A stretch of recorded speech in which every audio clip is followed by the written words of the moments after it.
This isn't the start of a bad dad joke, I promise. But 3 teams walk into the SWAC and MEAC tournament used to dominating it. Only one walks away with that same effect. Oh yeah, it's Locked On HBCU. Play my music. You are Locked On HBCU, your daily podcast covering HBCU sports.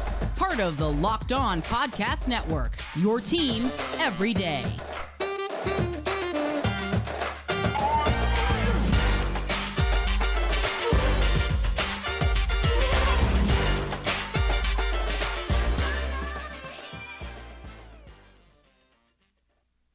What's going on, family? Welcome back to another episode of the Locked On HBCU podcast, your number one daily one-stop shop for everything HBCU athletics, Monday through Friday, part of the Locked On Podcast Network, your team every day. And I, of course, am Darian Gray, a.k.a. the Mouth of the South, Texas Southern alum and former TSU Herald Sports editor. Thank you for going on this journey with me, making Locked On HBCU your first listen of the day every day. And remember, just because the mic cuts off does not mean that the journey is over. Just means it's time to follow me on Twitter at South Exclusives. Right here at the bottom of the screen, you see it, but maybe you don't because you're on the audio side of things, and that's okay. Don't forget the S on the end. And there was 3 teams who walked into the SWAC and MEAC tournament used to dominating it. Over the last 2 years, had a stranglehold on it. There was 3 teams who walked into this event looking for the three-peat.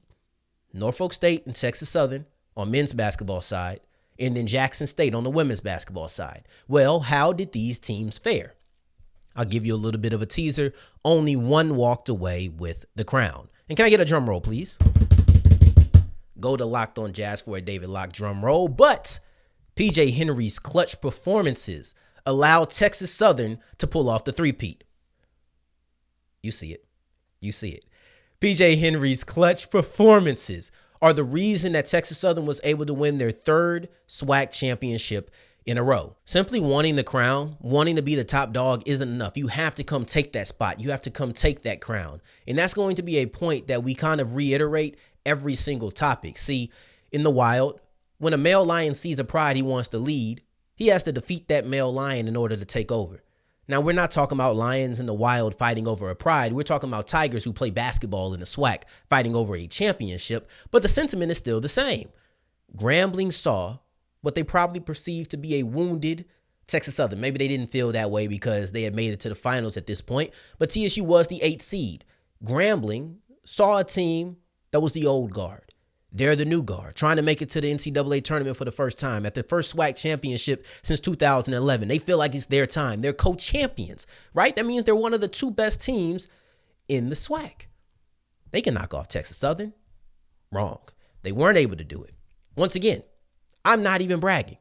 My bragging was just pointing at the flag. From here on out, I'm just going to be breaking down what it is. You can pretend like you don't see the flag. You can pretend like you don't see the flag if that makes you more comfortable or makes you feel like I'm not being braggadocious, because I promise you that I'm not. It was PJ Henry's clutch performances, and honestly, I felt like he was going to need to have these type of performances, especially versus Grambling. And this is one of the reasons that he was able to win tournament MVP. See, last time that we spoke, I talked to you about how John Walker III had a crazy impact on the second half of the game, and that was in the first round versus Alcorn. We've had 2 games since then. PJ Henry has had that same effect. He has been the person who has led the charge for TSU to solidify their spot in the second half of each of these games in games 2 and 3. That's why he was the SWAC tournament MVP. You look at his game versus Alabama A&M, which was round 2. He had 24 of his 26 points in the second half. Caught fire. Took over. He was the big reason why they were able to win that game. You look at the game versus Grambling. He had 11 of his points in the last 6 minutes. And the reason that's so important is because obviously I know you say 24 and you go to 11. It kind of feels like it pales in comparison. But the moment was so much bigger because when you look at where the game was at that point, Grambling had all the momentum. It felt like the team was reeling. Up until that point, PJ Henry was struggling. Couldn't buy a bucket with a pocket full of 20s. No disrespect to PJ. I think he's a phenomenal player. I promise I'm not using that joke at your expense. The team was struggling. Things just weren't going right. This was the first time that the game was tied since 19 minutes left in the first half. From the moment that TSU made their first bucket, they were in the lead, never had a tie. And finally, Grambling had fought back and they had tied the game up at 43. So what does PJ Henry do? He doesn't stop shooting because shooters shoot. And when shooters shoot enough, they gonna drop. And it dropped. And as soon as he saw that three-pointer, it was his first make, and I believe 6 attempts. That was the catalyst for high scoring. Because over the next 6 minutes, he was able to drop 8 more points, including 2 more three-pointers. When Texas Southern needed it at the biggest moments, whether that was trying to make sure you extend your lead versus Alabama A&M, or if that was just making sure that Grambling doesn't come back in a game when everybody was reeling on Texas Southern, and you needed a steadying presence, PJ Henry was the guy. He had to have a big game in this game versus Grambling because Grambling has great interior defense. TSU did not do well in the paint in this game. But PJ Henry's ability to shoot from the outside, Barnes' ability to shoot from the outside was a big reason on why they were able to come up victorious in this game. And now, I ain't gonna lie to you. I feel like this means even more because they were at the number 8 seed. I felt like this was a down year. My guy Vontae, he texted me, not texted me, but he tweeted me and was like, it wasn't really a down year. You had this, that, and the third that they were dealing with. And I understand there was process and there was reasons that TSU didn't have the success that they wanted. But when I say it's a down year, I'm definitely not talking about the process to get there, right? But it's the fact of the matter that they were the number 8 seed. The wins and losses weren't there. And we talked about that on the timeline and whatnot. I'm just really reiterating the discussion that we had for everybody. But the fact that you were the number 8 seed, circumstances around it aside, the fact that you were able to go from the number 8 seed and win it all for the first time, I think, in 7 years, I believe, 9 years, actually, I think it was 2014. My math is just terrible because of pandemic. I blame it on that. I lost track of time. But for you to be able to do that, this feels a whole lot sweeter. And that's the best way that I could explain it. The other team that was looking for a three-peat on the men's basketball side is Norfolk State. They were hoping to get their 3rd straight MEAC championship, but unfortunately for them, Howard pulled off a little three-peat of their own, knocking off Norfolk 3 times in a row, and they were really able to survive a tale of 2 halves. Before we get into that, today's episode is brought to you by Built Bar. Built Bar is the #1 protein bar on the market, bar none, the Swiss Army knife for protein bars. I've had all of these other protein bars that people love to eat, and I'm going to tell you the truth, and this is coming from me, this is coming from the heart. They pale in comparison to Built Bar. Really. You give me a Built Bar, I might devour it immediately before you finish your sentence. You give me another one of those things, I might hurl it at your eye before you can even blink. Honestly, because that's how much better that Built Bars are compared to these other things. They're delicious. They have a bunch of different variety of flavors. They have Built Puff, which is marshmallow covered in chocolate. They have the Built Bar, which is just covered in chocolate. In addition to all of these flavors, they're so delicious. They're so good for you. High in protein, low in carbs, low in fat, low in sugar. I can't think of one downside when it comes to Built Bar. I can't think of a singular one. And that's the reason I go to Walmart. I go to Sam's. I give me a 4-pack, a 13-pack. But most of the time, I just go ahead and go to Built.com and use the promo code LOCKED15 so I can get 15% off my offer. Yeah, I like to save money and eat good. It's the best of both worlds. And as we continue rolling with today's episode of Locked on HBCU, I appreciate you for making us your first listen of the day every day. For your second listen, March Madness is here. March Madness is here, so go to Locked On College Basketball. Take your bracket with you. They're going to do the Locked On College Basketball bracket breakdown. That's kind of an alliteration there. But make sure you go there and get the best insight so that you can make some money on your bracket because we all know that you're putting money down on that. And Howard survives a tale of 2 halves to come up victorious and be the MEAC champions in 2023. Now, Ric Flair once said, to be the man, you got to beat the man. You can't be the champion if you don't beat the champion. Now, here's the thing. I watch wrestling. Some people are like, you a grown man watching wrestling? Yeah, I still watch wrestling with my little sister. What about it? But here's the thing.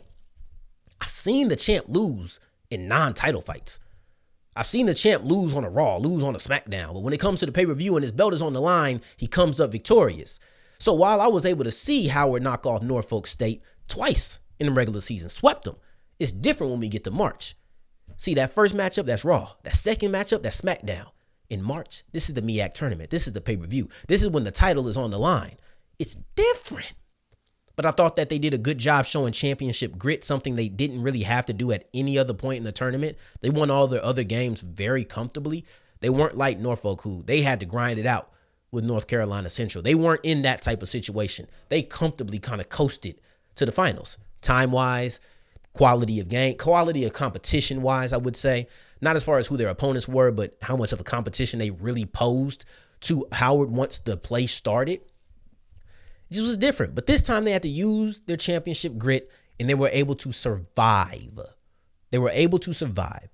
And when I say it's a tale of two halves, I don't want to talk about point totals, because obviously when you put them together, Howard had more points. Duh. End of story. That's boring. I don't want to have a boring story time with you guys. I want to talk about how they were able to win in the first half. See, in the first half, they did everything right. And then they turned around in the second half and did those same exact things wrong. You defend Joe Bryant and protect the basketball. If you do that, you have a pretty good chance in knocking off Norfolk State. You really do. You have a pretty good job or pretty good chance in knocking off Norfolk State. All you have to do is defend Joe Bryant and protect the basketball. The former is really difficult. I don't want to make it sound easy. But in the first half, Howard did it. They held Joe Bryant to no points. They only had 6 turnovers in the first half. It is not a surprise that you were able to come up with a 6-point lead going into the second half. Now, I don't know what kind of pep talk, I don't know what kind of built bars that Coach Jones handed out to Norfolk State, but something happened because Norfolk State, the Spartans, came out with a completely different energy surge in the second half. Joe Bryant began to show why he was the MEAC Player of the Year, show why he is one of the best players in Norfolk State history. He was able to show exactly why he was doing that. I thought that Elijah Hawkins often had good defense on him. Didn't matter. And then sometimes he didn't. Sometimes he lost them, right? It was a mixture of both, but it wasn't like Hawkins was just playing terrible defense.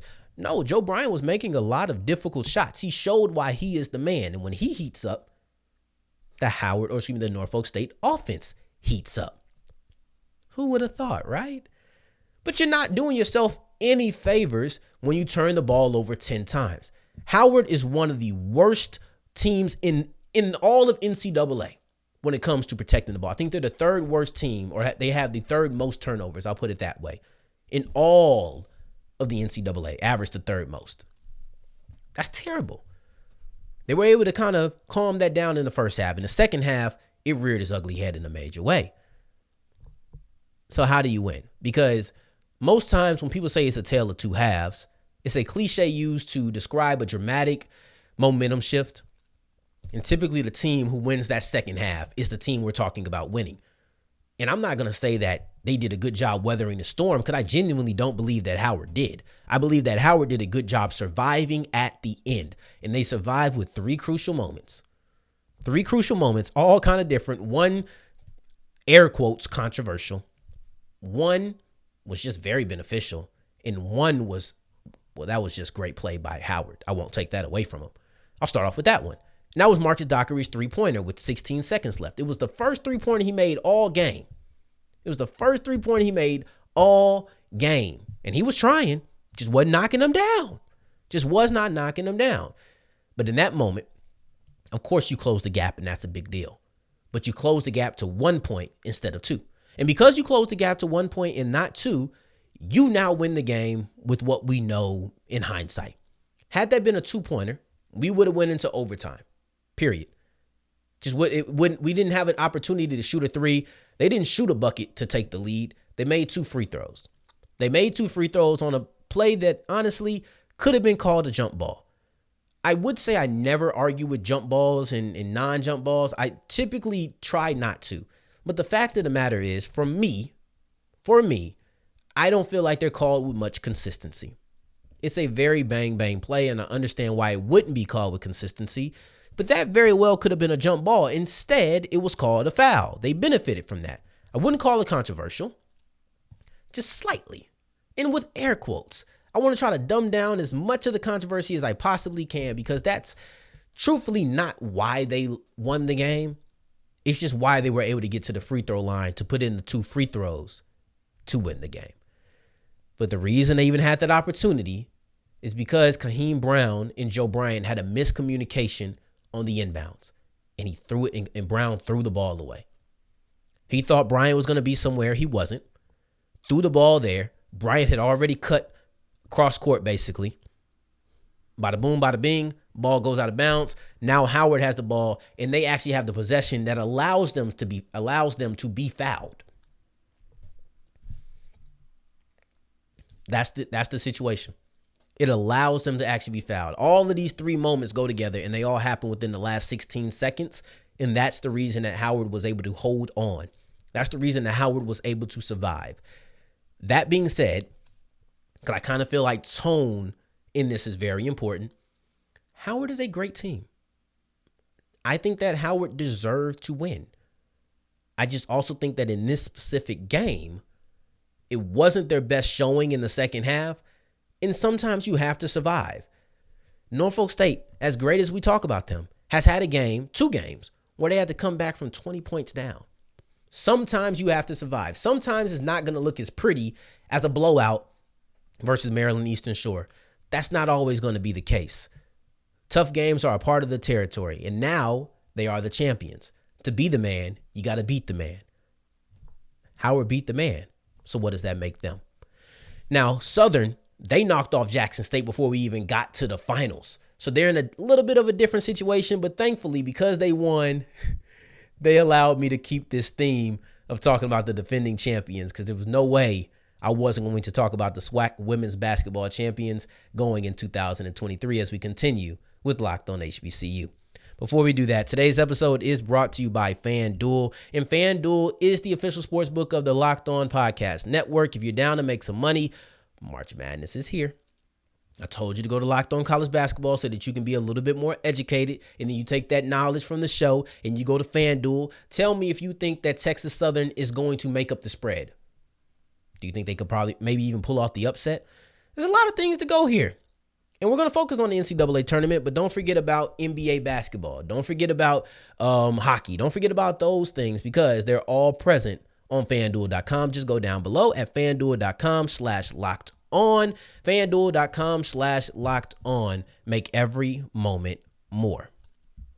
And as we're wrapping up today's episode of Locked On HBCU, I appreciate you for making us your first listen of the day every day, for your second listen, and also making it all the way to segment 3. Y'all know that I appreciate that, guys. Now, Southern was able to carry the momentum that they had from knocking off Jackson State in the semifinals to defeating University of Arkansas at Pine Bluff in the finals. I told you we're going to reiterate this point every single time, but the legend Curtis Jackson, better known as 50 Cent, he once said on a song, he said, if David could go if David could go against Goliath with the stone, I can go at Nas and Jigga, both for the throne. Now, what does that mean in this situation? Jackson State has won the SWAC regular season title 4 years in a row. The first year they won it, pandemic canceled out the tournament. The second and third year that they won it, they also won the SWAC tournament. They've dominated this division for 4 years. They won it this year too. If David can go at Goliath, then Southern can go at Jackson State for the throne. Essentially, doesn't flow the same, but I also didn't make Get Rich or Die Trying, so it is what it is. Luckily for me, Jackson State lost to the team that eventually won the championship, so now I get to kind of go with the theme, and it's okay. I like that. But here's the thing. We've drawn the parallel between David, Goliath, 50 Cent, Jigga, Nas, and then also also Jackson State and Southern. We see the team that feels unbeatable, the team that feels like they're on top of the world and will never go down. They've been dominating for a long time. They're the beast who needed to be slayed, and they finally have been. This is the first time that somebody has actually knocked Jackson State out in 4 years. We have to remember that. This is the first time that has happened in 4 years. I want to take a quick second to ask this question. Was this season a failure for Jackson State women's basketball? And I don't say that to be funny.